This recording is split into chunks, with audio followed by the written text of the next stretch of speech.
Hey everyone, time for another Comcape secret.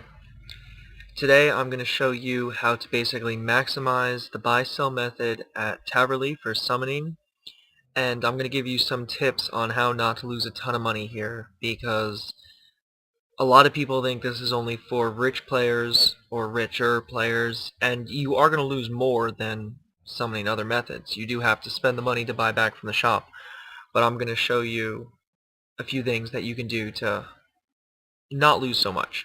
Okay, so first of all, you want to use this guy. You don't want to run back and forth to pick up sticks. If you run to him, if you use him to trade, you're going to move every time. So you want to use this guy here.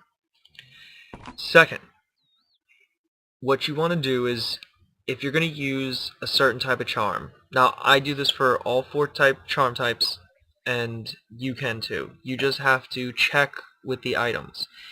For instance, if I want the absolute maximum XP, I didn't bring them with me, but if I were to if I were going to do Steel Titans for the highest amount of XP, I mean, I guess other than Talon Beasts, but I don't even think you can sell those things. The charms you can't note, well, maybe you can note them now, I don't know, because now you can like note overloads and stuff. Anyway, so let's just say for instance with the Steel Titan, if I were to sell a steel plate body to the shop, he pays me, I don't know, like 200 coins for it. Maybe he pays me 400, I don't know. But then it costs like 2,000 coins to buy it back. So you're going to lose like 1.5, 1.6k. I mean, I'm not exactly sure on the prices. Again, I'm not going to spend a ton of time on each individual item, but I know it's a ton with steel plate bodies versus other things you can do with Crimson Charms. So, and that's for 99 Summoner. But what you can do is you take an item and you see the shop is going to give me 1 coin for it. So I can sell 1, and then I can check in the shop and it's going to cost me 2 coins to buy it back.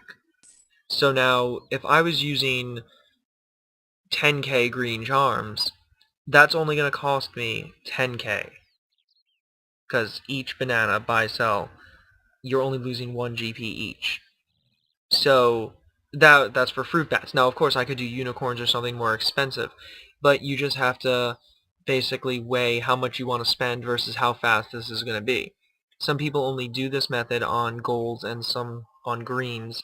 Again, I use it on all four because if you test out items like that, you can find items that you're not going to lose too much on the XP side, and you can make it so you don't lose very much on the money side. So now what I'm going to do is show you another tip. People often sell 50. They will right click and say sell 50, and then they buy 2 inventories and then they sell again. Now this is going to slow you down because you're selling more often.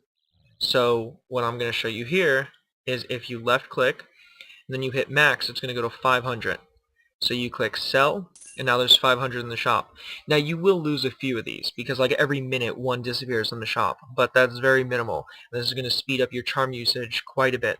So now instead of having to buy 2 inventories and then sell again, oh, apparently I'm going to lose 5 at a time. But instead of having to buy 2 inventories and then sell some more, this will go much faster because it's just buy, make, buy, make, buy, make. Now, with gold charms, I do not make scrolls. Couldn't think of the name of them for a second. I was going to say pouches, but of course I make pouches. So I'm going to show you here. Now, pretend these were golds. Okay, the obelisk is also messed up. It doesn't auto-detect certain charms.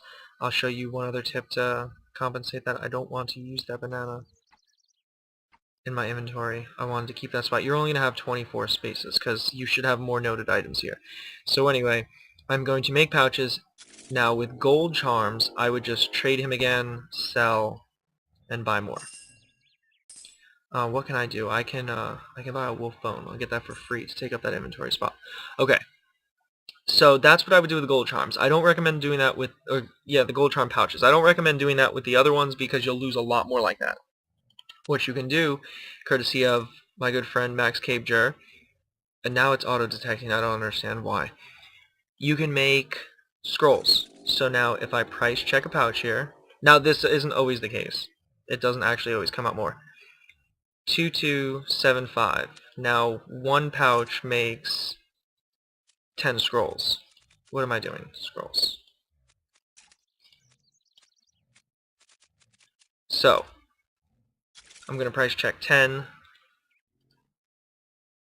2720 versus 2275. So you could sell these for like 10% under mid, even more than that, and still wind up the same as if you had made the pouches.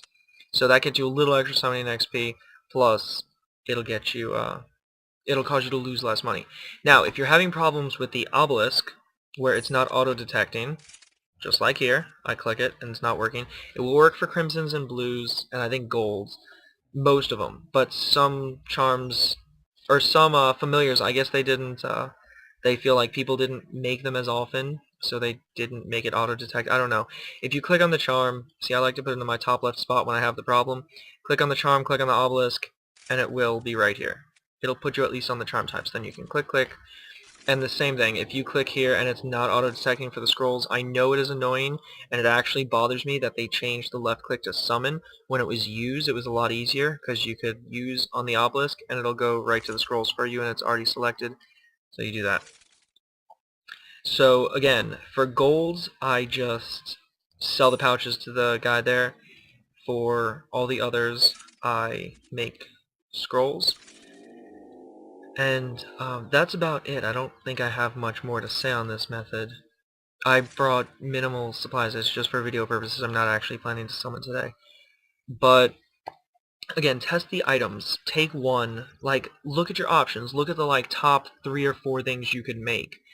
The XP difference is not as great as you might think it is. It's sometimes 3%, 5 or 6%, and if you're able to harbor a clan avatar, you can actually summon it, and that will make up your difference.